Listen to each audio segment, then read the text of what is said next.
Hello everyone. First, I want to say Merry Christmas to everybody. Hard to believe it is already here, and hard to believe we are more than halfway through Outlander. I cannot believe that. Hard to imagine that season 4 is going to be over in just a few more episodes. With that said, last night's episode was it was hard to swallow, I'm going to be honest. It was a lot to take in.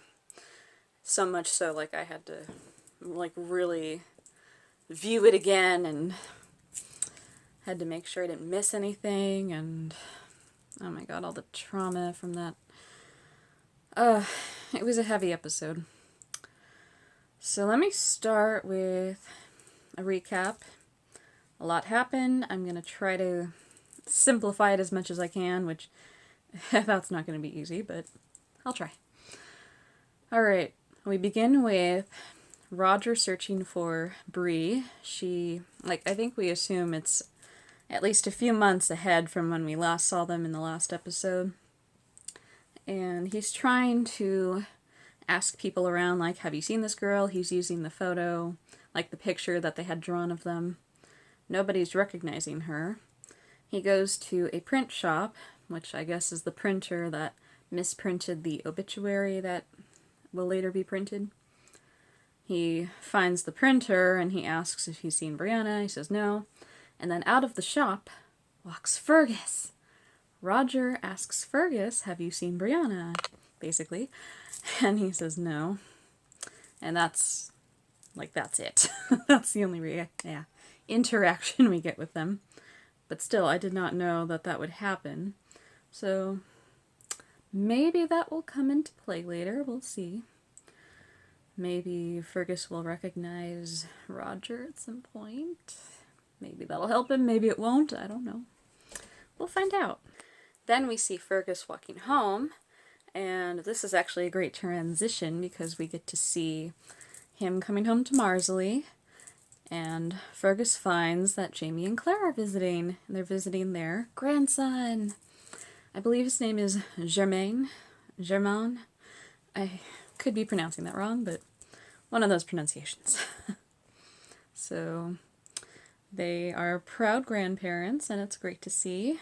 Especially because Claire didn't think that she'd get to see her own grandchildren, so it's nice to see that she gets to be a grandmother in some form. And she gives Marsley some advice because Marsley is she's like very ecstatic to be a mother. She says that her heart is so full of love that she feels like it could burst. And she says, like, if something were to happen to him, she doesn't know what she would do. She would just feel like this tremendous amount of pain. And Claire says that is how it is to feel like a mother. But sometimes, let me see if I have the direct quote. I wrote some notes. She said,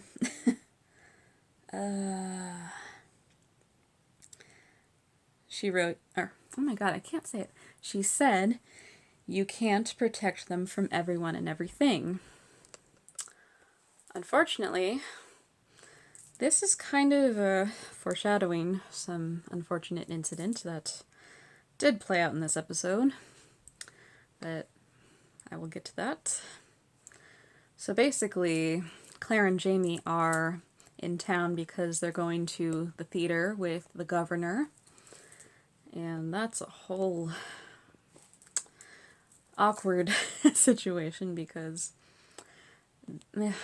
I personally don't like the governor.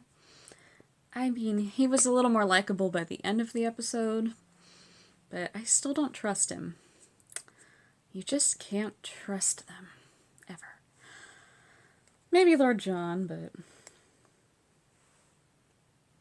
I think. Anyway, but before I get to that, Brianna and Roger finally find each other because she's staying at a tavern with Lizzie. I was going to say Lily. Lizzie is there. And Roger is so happy to see her, and she's happy to see him. And it seems like an overwhelming reunion. But Roger is really kind of a little bent out of shape about her running off without telling him directly, which she does explain to him why she did it. She really didn't know where they stood, like after their last phone call, and it's just she didn't know how to tell him. And to speak more about the matter, he takes her outside.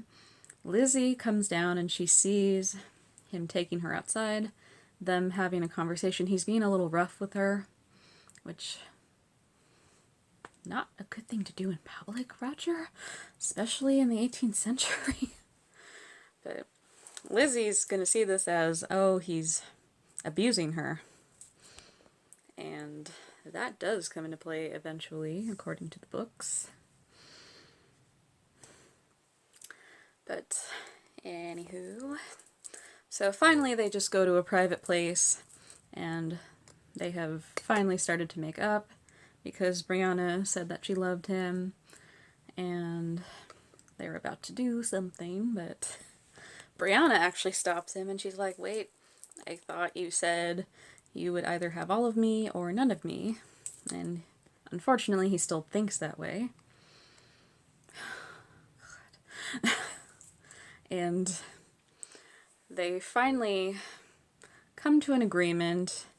Brianna wants to marry him, but not like marry quite yet. So Roger figures out, oh, we can do this thing called hand fasting. And from what I read, it's kind of like you make your vows to each other. It's kind of like a wedding in a way, but a little more of an intimate thing, and you're not officially married. You agree to live with each other for a certain amount of time, and you can decide by the end of that time if you want to get married officially or if it's not going to work out and you guys just go your separate ways. So they're going to try that.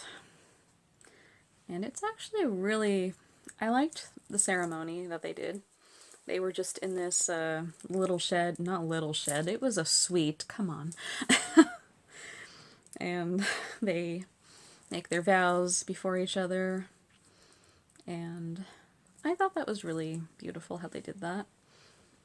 And this is basically just so they can sleep together, which they do eventually. And I was kind of noticing some parallels between Claire and Jamie's first time and Brianna and Roger's first time. Like, it's just, somehow they make the scenes so beautiful. Like, you really feel like, yeah, this is real.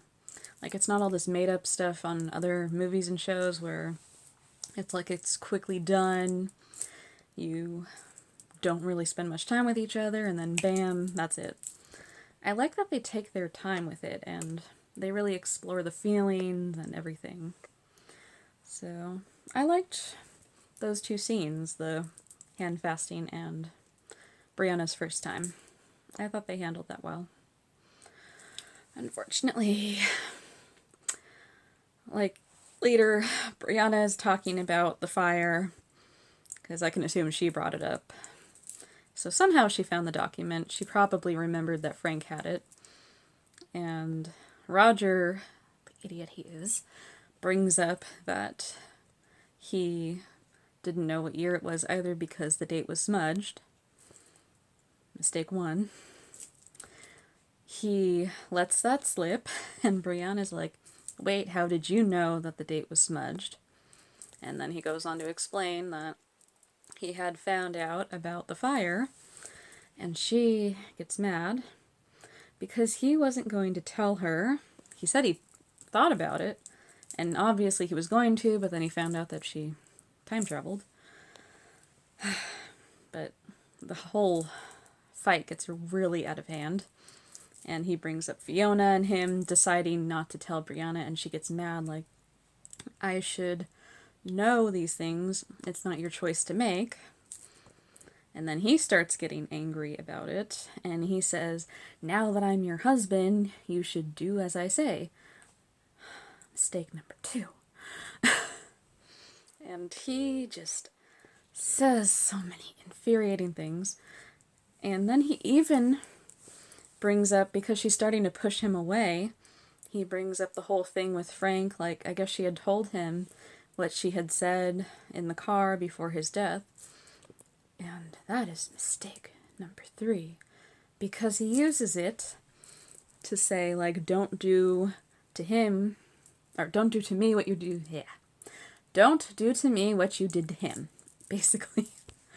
And that really sets Brianna off. Like, she's like, don't compare that, don't bring that up.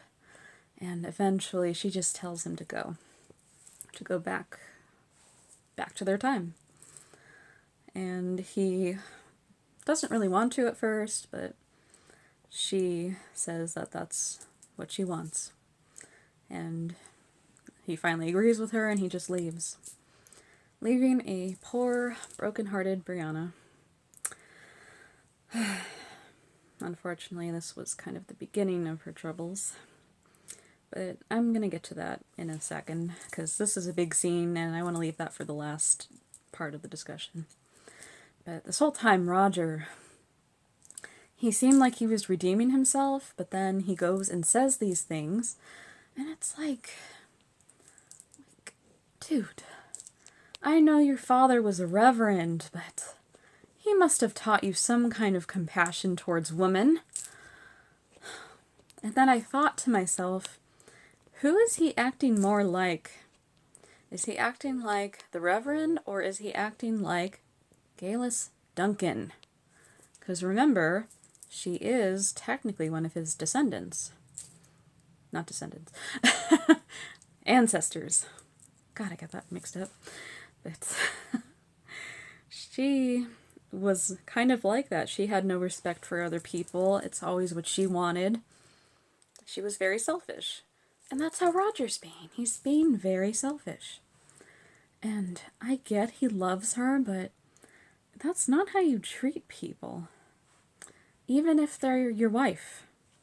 You're supposed to respect, like we see with Jamie and Claire. Seriously, Jamie is the king of men. Now that I have seen how Roger is. Roger ain't even a prince. But I am just not liking Roger so much right now. I was starting to again because, yes, he time traveled back in time to Brianna. He saved his relatives, ancestors. I keep wanting to say other words. He was being a good person. He has a heart. But with Brianna, he just doesn't know how to use it. He's just infuriating. And I start to think maybe they're writing him like this because if they're going by the book, they don't want us to feel too bad for Roger. Especially if he's going to get his dues. But at this point, I think he needs to learn a lesson. So maybe that's what they were going for. I don't know. Like, he's acting like Bonnet in this episode. Oh, I should... Too soon. Don't want to bring that up. Let's get back to Jamie and Claire. This is a lighter topic.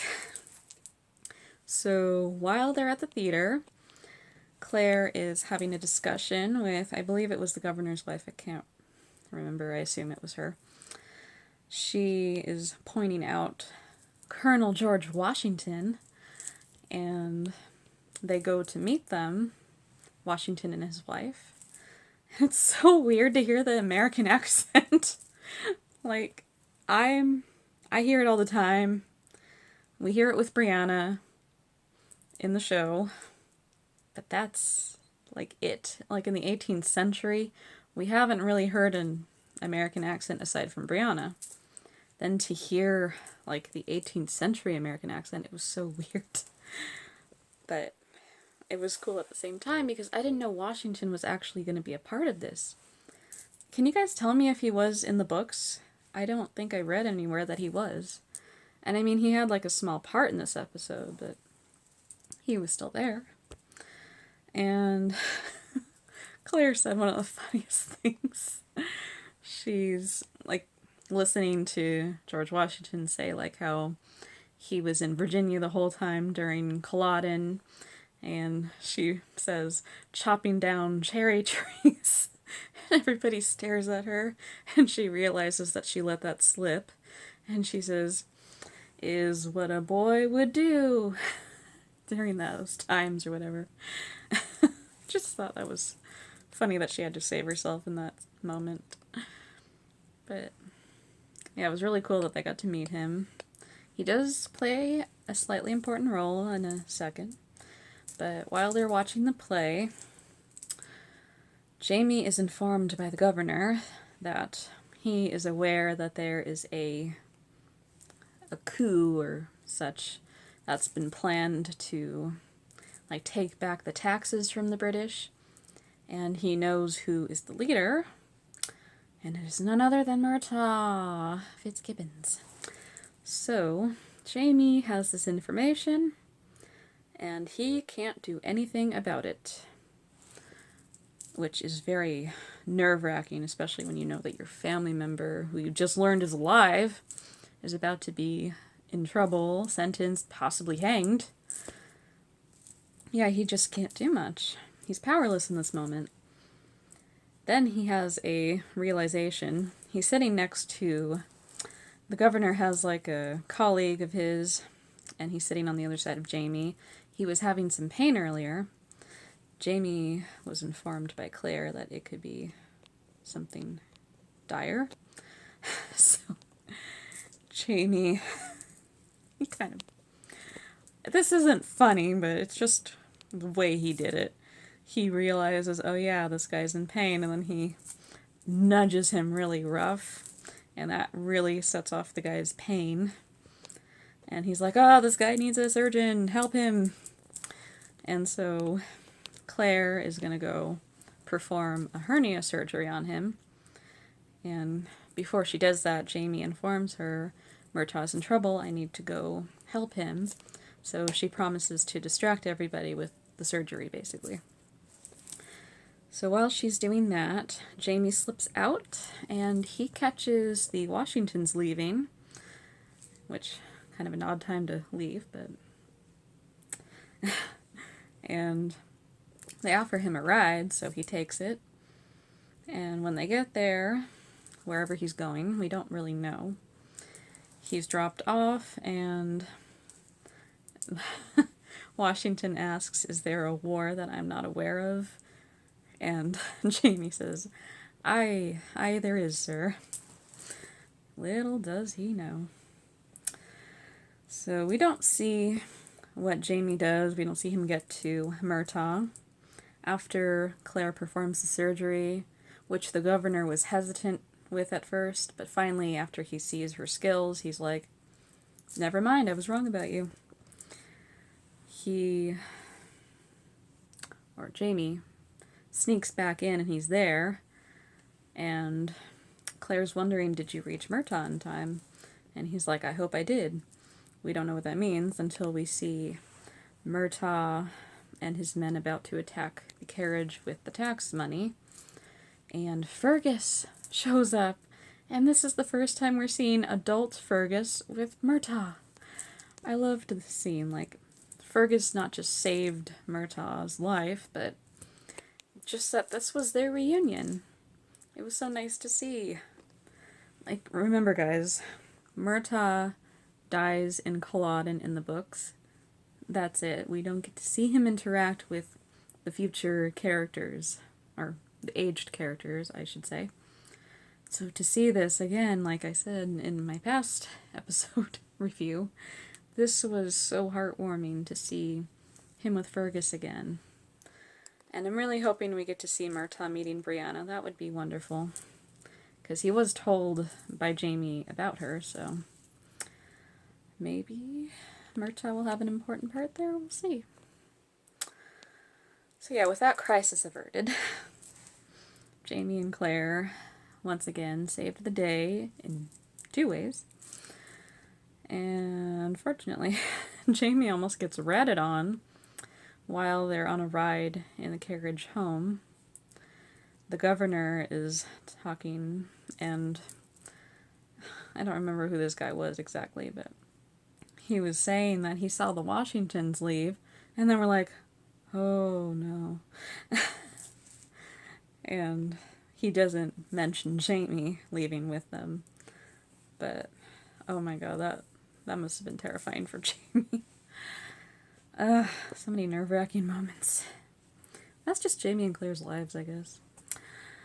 Alright, now on to the part that I really don't want to talk about, but it was a big part of the episode, and it's a really hard thing to watch. Thankfully, we weren't shown it. We didn't see much happen, but it's very implied. And we saw the aftermath, of course. So Brianna goes back to the inn where she's staying with Lizzie. She's obviously brokenhearted, and she's not feeling so sure about things right now. She gets back to the tavern part of the inn, and guess who is there? Bonnet. He's gambling with some men, and he's going to gamble Claire's ring. Unfortunately, Brianna happens to pass right at this moment, and he grabs her and says, "Hold this for luck," or whatever. And she notices, "Oh yeah, I've seen this ring. This is my mother's." And then they start to bargain a little bit, like, how can I get this back, basically. And amazingly, he gives her words of reassurance that her mother's alive and well since he last saw her. Great. Probably traumatized, but yeah, alive and well. Ugh, Bonnet is so infuriating. So unfortunately, he leads her to a back room, and Brianna thinks that they're going to talk payment, like talk in private. And unfortunately, she falls into a trap. And he says, "I have money, I don't need that. What I want is you." And she realizes what he means. She's about to back out and leave, but then he grabs her and he slaps her and he starts attacking her. Finally, he closes the doors. We hear what's going on. We don't see it, but we see everyone in the tavern just ignoring what is happening. Like, this is common. This happens all the time. They're just immune to it. And just to see that is infuriating enough. And you know, Brianna just wants one person to hear her cries of help. To really hear her and help her, but no one's gonna come and help. Finally, the scene ends, and we see Brianna laying down. Her nose is all bloodied, and she's just so in shock. And she's about to leave, and she almost leaves without the ring. And Bonnet actually brings it up. He's like, "Oh, aren't you forgetting something?" And he gives her the ring, and he says, "I'm an honest pirate." It's like, oh, great. Like, that's what you have going for you. Great. He's just the worst. He does not care who he hurts. Sure, he's honest and he gives people what he promises, but at the same time, he hurts people before he does that. And it's just... he really is a well-developed villain by this point. So Brianna leaves the room, she grabs her boots and she walks upstairs, and that's where it ends. And like I said, she's clearly in shock. A lot has just happened to her, and oh my god, you just can't help but feel bad for her. It's just all these men letting her down in this episode. And, I mean, well, Roger let her down, but then this guy really... ugh. It was not an easy episode to watch. Because you want Brianna to be happy. She's finally going to find her parents. She's going to meet her father. It seemed like everything was on the right track. And then Roger comes along. He makes her happy for like a couple hours, and then he takes all that happiness away. And then on top of that, she gets Just terrible. And we know by the next episode, it looks like Lizzie sees Brianna in her state. She's going to assume that it was Roger because she saw Brianna leave with Roger. Brianna doesn't know, or I don't think she will think to tell Lizzie Bonnet's name. She's just going to say, this man attacked me. So Lizzie's going to assume, oh, it's Roger. Yeah, that's not going to be great, but at the same time, I'm not liking Roger too much right now, so Jamie wants to teach him a little bit of a lesson. Not that I'm promoting violence here, just this is what happens in the book, I swear. But I don't know what direction they're going to go in with Roger's punishment, but we'll see. I am looking forward... Oh, hi, Lily. This is Lily. That's why I said Lily earlier. We are going to see Brianna finally meeting Jamie, which after this whole big ordeal, that will be a nice break from all the bad stuff. I think it'll be a happy moment. I don't know how happy the whole episode is going to be exactly because it does say that she's going to be dealing with the trauma of everything that happened.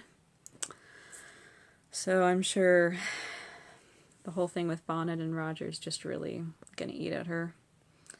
We don't know how closely they're going to follow the book because eventually she does end up at Aunt Jacosta's, like when she's... I'm not going to spoil anything, but there's a lot that happens in the book. I don't know what's going to happen in the series, but we definitely are going to see Jamie finally meeting his daughter and Brianna finally getting to see her real father. So that'll be nice. Alright, guys. Heavy episode, I know. I'm sure for some of you it really wasn't easy, and oh my gosh, Lily. She knows when I'm filming. Anyway. There definitely was a lot, so if you guys want to talk about it, please do. I'm sure this wasn't easy for some people to watch, and it was definitely not an easy thing to view.